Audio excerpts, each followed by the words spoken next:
Thank you. Thank you for being here this afternoon. I am Praveen Velu. I am Nicole Sia's warm-up act.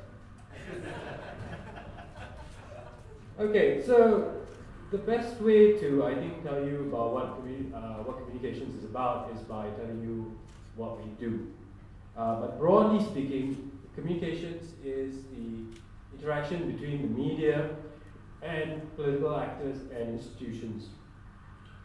I say the media and not citizens because while we still meet with citizens and we do the handshakes and smiles and things like that, it's not the most efficient way to get our message across, and therefore we rely on the media. And with any medium, there are distortionary effects, and we will be looking into that offending photograph later on. So, consequently, in modern politics, its success or failure has come down invariably to the ability of politicians and political institutions to communicate clearly. I'm going to talk about two different functions, operational communications and campaign communications. That should give you a clear idea of more or less what we do. Party messaging. So before we go out and make statements about what the government and other political parties ought to be doing, we must ourselves have a clear understanding of what it is that we stand for. So the communications team, while we are not primarily responsible for policy positions, we do play an important part in helping develop policy and designing the messages. So for example, we would be involved in the drafting of the party manifesto because the language of that document has to be absolutely spot on, otherwise the entire platform of the party becomes vulnerable to attack. The other thing that we do is we keep an eye on the news flow to see what's going on and determine if there's anything that's happened that needs responding to. And if we miss it, then we are very gratified that nothing escapes Mr. Kwan. And this really is the fun part of our work, because every morning you wake up to an absolute gem of a remark that someone's made the previous day. Like, for example, it's not a question of whether you can get into the trains or not, but it's whether you want to. And even if your flats are shrinking, your quality of life is actually not. So these are all very enjoyable things, and when these things happen, what we do is we flag it, we bring it to the attention of the party leadership, we advise that a response may be needed, and we help them craft that response. We also control all of the party's media assets. This includes the traditional media like the newsletters you guys are holding, flyers, as well as the digital media assets, the website, the Facebook pages, the Twitter accounts, the membership email database, which we use for email direct mailers and things like that, where you might have gotten the invitation for today's event. So we control those things as well.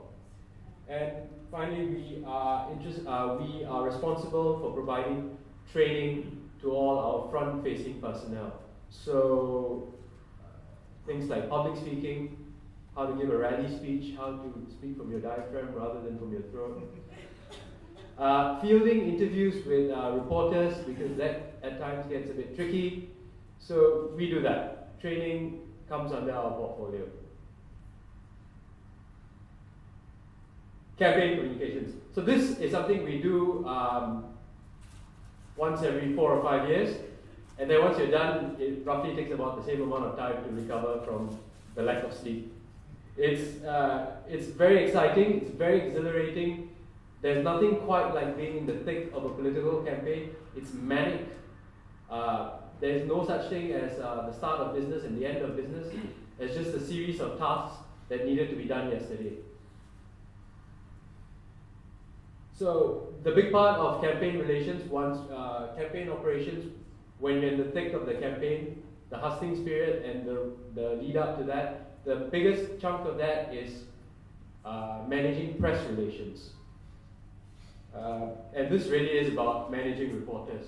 And when I started doing this, I did the last elections, we realized that the old way of doing things was that the reporters had free and unfiltered access to candidates, and that seemed to be the norm. Everybody had everybody's phone numbers, and they were calling the candidates up at any time of the day and night.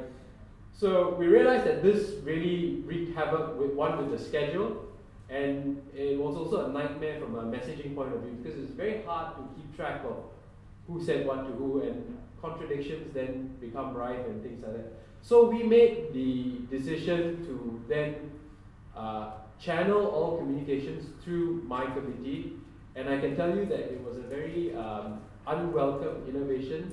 There were many arguments with editors whose reporters had then had their access curtailed. But I think in the end, everyone adjusted, and it maybe became a more efficient way of doing things, because reporters then realized that they didn't have to chase candidates up and down Singapore. They just had to call me or my guys, who are always contactable, and they could get most of what they needed from a centralized source.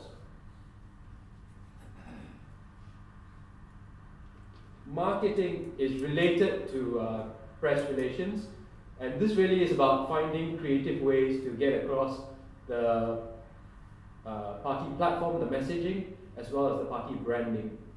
And I'll be completely frank with you, I think in this regard, we lagged behind some of the other parties like the Workers' Party and perhaps even the SDP. They've got very interesting swags, and these things are all over the place. The umbrellas, the democracy bears, and whatnot. We had one or two good ideas, and one of my guys, Dominic, came up with a very witty idea of the tissue packet, which said, choke our seats in Parliament. And that was a good start, but we should do better, and we must do better. By the way, everybody took our tissue papers, and nobody sent us to Parliament, so that's a bit distressing. All right, internal media basically just is campaign photography, videography, keeping the digital media assets updated, live tweeting that we did at rallies. We made some mistakes, we learned a lot of lessons, and we are implementing those lessons now. I think Hazel spoke earlier about the importance of making mistakes and learning from them. So all of that were done, and now we are implementing the lessons that we had. The one thing that I was very proud of was live tweeting at rallies. I think at any given rally we had 4 or 5 of our guys playing fastest fingers and doing a running commentary of what was being said on the stage. And this was very well done. We managed to flood the entire timeline on Twitter. So if you're following a hashtag, you got very quick updates, possibly even sentence by sentence update of what was being said. So it's like watching a football game without looking at the game, just listening to the commentary on radio. It was almost as good.